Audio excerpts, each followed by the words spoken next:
आज के इस अति पिछड़ा आरक्षण बचाओ संघर्ष मोर्चा के तत्वाधान में आयोजित आरक्षण बचाओ सम्मेलन में मैंने आपसे वादा किया कि 3 बजे आपको छोड़ दूंगा और 3 लगभग बज गए हैं। इसीलिए मैं कई अपने चहेते वक्ताओं का, विद्वान वक्ताओं का, अनुभवी वक्ताओं का समय नहीं दिया। क्षमा करेंगे, हाथ जोड़ करके मैं प्रार्थना करता हूं कि जिन लोगों को बोलने का अवसर नहीं मिला मेरी चाहत के बावजूद, ताकि मैंने आपसे वादा किया था कि 3 बजे के बाद आसपास मैं आपको छोड़ दूंगा।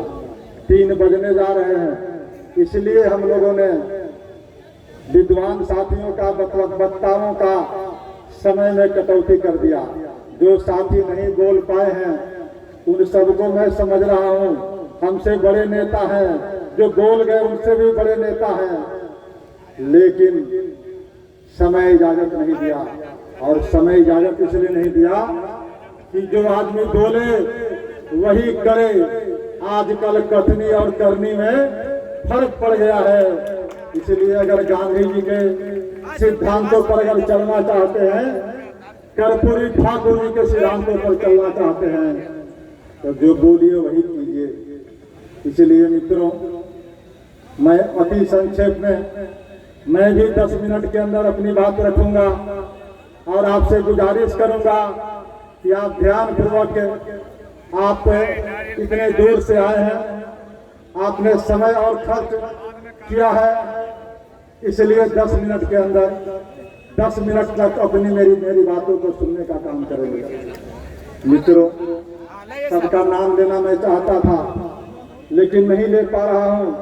मेरे बाद एक वक्ता जो हमारे संरक्षक हैं, पूर्व मंत्री आदरणीय रामाश्रय साहनी जी, और उसके बाद धन्यवाद ज्ञापन करेंगे भाई कोर कमेटी के विंदेश्वर जी, कुमार विंदेश्वर जी, और सभा की समाप्ति हो जाएगी। लेकिन मैं बड़ा ही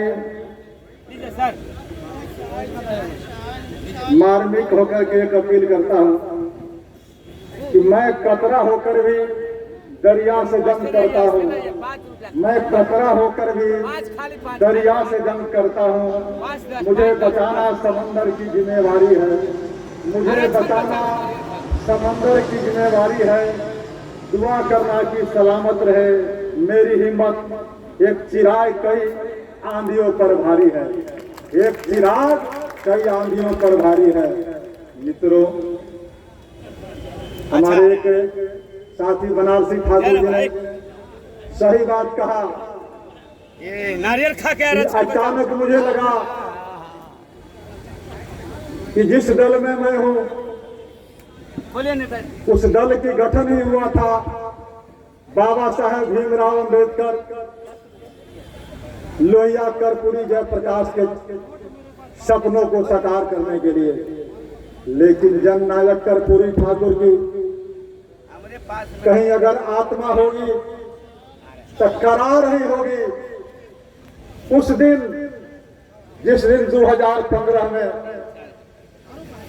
आपके शासक, आपके हुक्मरान यह निर्णय कर रहे थे कि अपेक्षाकृत 3 संपन्न जातियों को, तेली, चमोली और गांगी को अति पिछड़ा के सूची में शामिल कर रहे थे। उस समय भी आपके तथाकथित अति पिछड़े वर्ग के 5 मंत्री थे। जिस समय मंत्रिमंडल में प्रस्ताव आया था कैबिनेट में, उस समय अति पिछड़ा वर्ग के 5 मंत्री थे। आज भी मैं कहना चाहता हूं कि आपके अति पिछड़ा वर्ग के एमपी भी है, एमएलए भी है, मंत्री भी है और हमारे ऐसा एमएलसी भी है। लेकिन जिस तरह से कैबिनेट में 5 मंत्रियों में से किसी की जुबान नहीं खुली, यह आरक्षण जो मूल अति पिछड़ा का है, 110 जातियों का है, उसको अभी मुक्ति की आजादी नहीं मिली है, मुक्ति नहीं मिली है, सत्ता का मार्ग प्रशस्त नहीं हुआ है। उसकी हिस्सेदारी नहीं मिली है, जो कर्पूरी ठाकुर की बहुत बड़ी चिंता थी। और वह आज इन संपन्न जातियों को, जो तेली सम्रांत जातियों को मुकाबला में पीछे करता है, जो 35 वर्षों से जिसकी हुकूमत है उसको पीछे धकेलता है और उसको मूल अति पिछड़ा के श्रेणी में डाल दिया है। लेकिन यह डाले हुए मित्रों 1 साल 2 साल 3 साल नहीं हुए, लगभग 8 साल होने जा रहा है। 8 साल के अंदर बिहार के एक एक आदमी को, एक एक दल को पता है कि यह 3 जातियों का मूल अति पिछड़ा में शामिल करने से क्या दुष्प्रभाव पड़ा है। उदाहरण के तौर पर मैं हर जगह कहता हूं कि बिहार में 7 महीना पहले नगर निकाय का चुनाव हुआ और नगर निकाय में सबसे महत्वपूर्ण पद होता है मेयर का, जिसे महापौर कहते हैं। उसमें अति पिछड़ा वर्ग के लिए 3 सीट रिजर्व था ईबीसी के लिए, लेकिन मित्रों तीनों सीट एक जाति विशेष तेली ने हड़प लिया। यहां तक कि 3 ही नहीं, जो सामान्य का सीट था उसमें से भी 4 सीटें लेकर के, यानी कुल 7 सीटें लेकर के 17 सीटों में सबसे आगे है।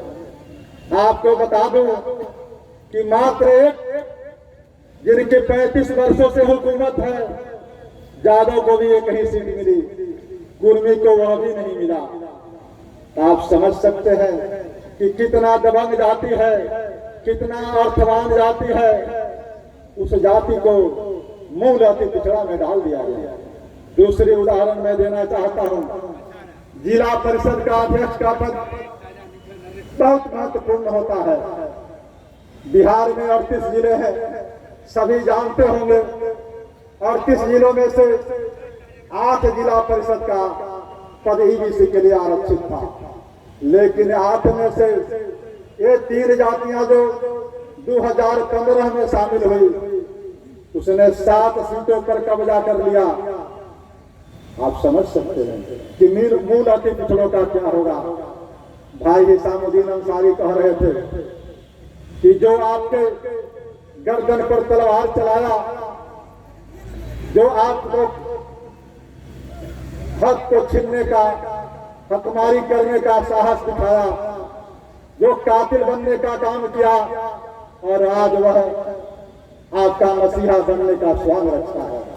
इसलिए मित्रों, जो हमारे ईमानदार साथी होंगे, सत्ता की परवाह नहीं करते होंगे, संघर्ष की परवाह करते होंगे, उन साथियों से मैं कहना चाहता हूं कि आपके उस वर्ग में कई नेता हैं, कई मंत्री हैं, कई एमपी हैं, लेकिन उनको आपके छिरे हुए अधिकारों का दर्द नहीं है। अगर दर्द होता तो मेरे साथ चलते, मैं आगे चलने के लिए तैयार था आपके इस कारवा को। मुझे परवाह नहीं है कि राजनीति में मुझे कल क्या हानि होने वाला है, लेकिन इसका जरूर परवाह है मित्रों कि आपकी 7 करोड़ से ऊपर की आबादी जो आज संकट में है, उसको निकालने के लिए मेरे जीवन का अगर कतरा कतरा भी देना पड़े तो मैं उसके लिए तैयार हूं। लेकिन आपसे आग्रह करता हूं कि आप इस सम्मेलन में आए हैं, आप भी यह संकल्प लेके जाएं, जो छद्म भेष में जो दलाली करने वाले अति पिछड़ा के तथाकथित नेता है, उनके बहकावे में नहीं आवे।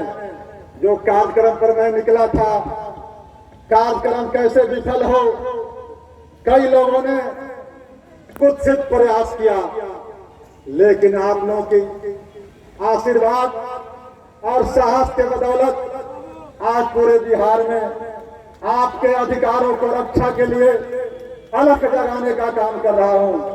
और आगे भी आपको विश्वास दिलाता हूं कि जब तक आपकी अधिकारें मिल नहीं जाती है, तब तक हम लोग चैन से बैठने वाले नहीं हैं। इसीलिए मित्रों, आप भी यहाँ से संकल्प लेकर के जाएंगे कि जो जहाँ है, जिस जिले में है, जिस प्रखंड में है, जिस पंचायत में है, आप भी चैन से नहीं बैठिए।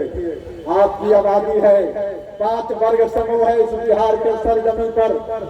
5 वर्ग समूहों में से सबसे बड़ा वर्ग समूह आज भी जो जाति गणना का रिपोर्ट प्रकाशित हुआ, वैसे जाति गणना को मैं थोड़ा सा घालमेल समझता हूँ और मैंने इस पर बयान भी दिया हूँ कि जो मजबूत जातियां थी, अति पिछड़ों की लड़ाई लड़ने वाली, उनको जानबूझ करके संख्या में नीचे दिखाया गया है।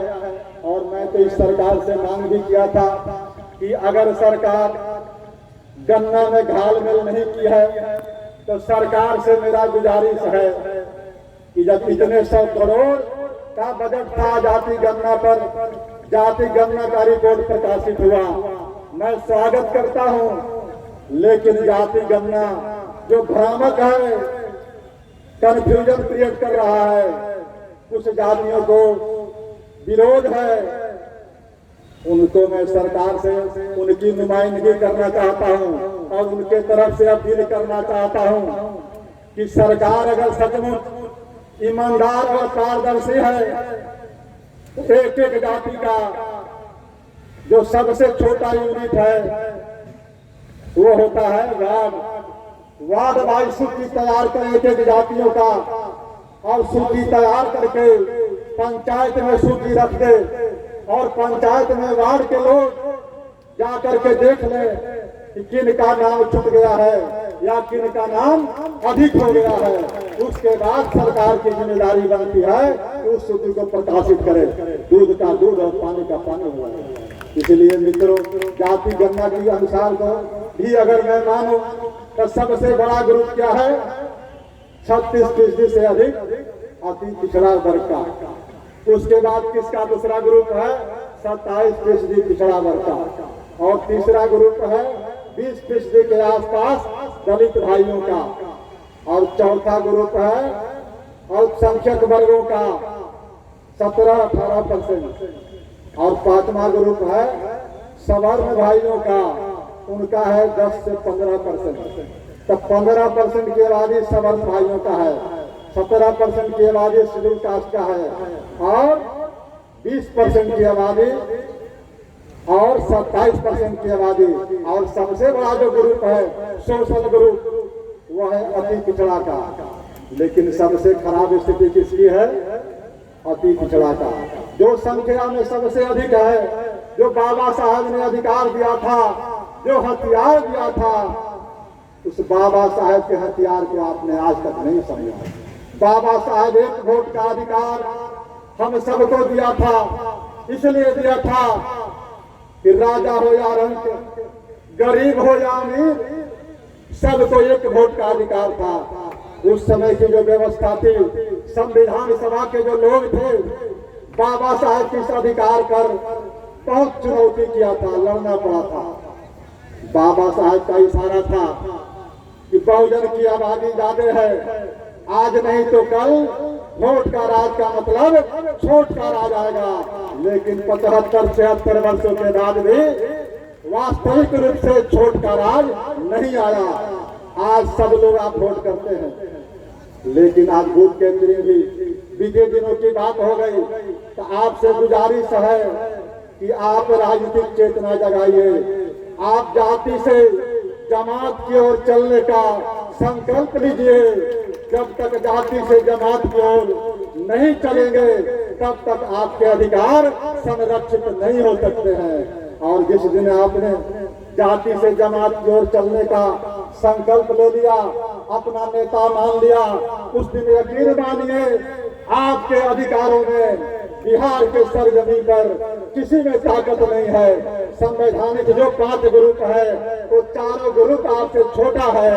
इसलिए आप आज सबसे बड़ा संकल्प यह लेकर के जाएं कि 5 ग्रुप में जो संवैधानिक सोशल ग्रुप है, उस 5 ग्रुप में सबसे बड़ा ग्रुप जो है अति पिछड़ा का है। अगर 2020 विधानसभा की बात करें, 2020 विधानसभा की बात करें तो आपका रिप्रेजेंटेशन कितना है राजनीति में? 5 से 6%। आपकी आबादी 36%। इस गणना पर भी अगर हम विश्वास करें तो, और आपका रिप्रेजेंटेशन है 5 से 6%। किसको जरूरत है रिप्रेजेंटेशन का? 35 वर्षों से सामाजिक न्याय की सरकार है। अगर 35 वर्षों का सामाजिक न्याय की सरकार आपके साथ न्याय की होती तो आज 5-6% नहीं 30% होता, 25% होता। इसलिए इस बात को जानिए। और कहीं न कहीं आपके अंदर जो कुछ लोग हैं आपको गुमराह करते हैं अपने हितों के लिए, उनको भी पहचानने का आपको अवसर है। उनको पहचानिए जो नकली बहुरूपी आपके बीच में घूमते हैं, आपको गुमराह करते हैं, उनसे भी बचने की जरूरत है। अभी तो हम लोगों ने लड़ाई शुरू किया है। अभी लड़ाई नहीं बल्कि लड़ाई है, आगे बड़ी लड़ाई है। इसलिए उस बड़ी लड़ाई के लिए आपको तैयार रहना है। और बहुत सारी बात मैं नहीं कह सकता क्योंकि समय इजाजत नहीं देता। फिर आप कहेंगे कि नेता का कथन और करने में अंतर है। बोले कि 10 मिनट बोलेंगे, आप बोल दिए आधा घंटा। इसलिए मित्रों, आज के बाद जो हमारा संयोजक मंडल है, जो नेतृत्वकारी वर्ग है, उसके साथ हम लोग बैठेंगे और बिहार में 1-2 महीना के अंदर एक प्रशिक्षण शिविर का कार्यक्रम का आयोजन करेंगे। जो जिला में हम नहीं जा सके हैं, जिन साथियों से हम रूबरू नहीं हुए हैं, उनसे मिलने का काम करेंगे। और आपके जो अधिकार है, आपके अधिकारों के साथ जो हकमारी हो रही है, उस हकमारी के लिए हम लोग संकल्पित हो जाए और सभी लोग हाथ उठा करके आश्वासन दीजिए, यह जो हकमारी है उस हकमारी के खिलाफ जब तक हम चैन से नहीं बैठेंगे, इस हकमारी के खिलाफ हम लड़ाई में शामिल रहेंगे, चैन से आराम नहीं करेंगे। इसी संकल्प के साथ मैं अपनी बात समाप्त करता हूँ। जय हिंद, जय कर्पूरी और जय अति पिछड़ा।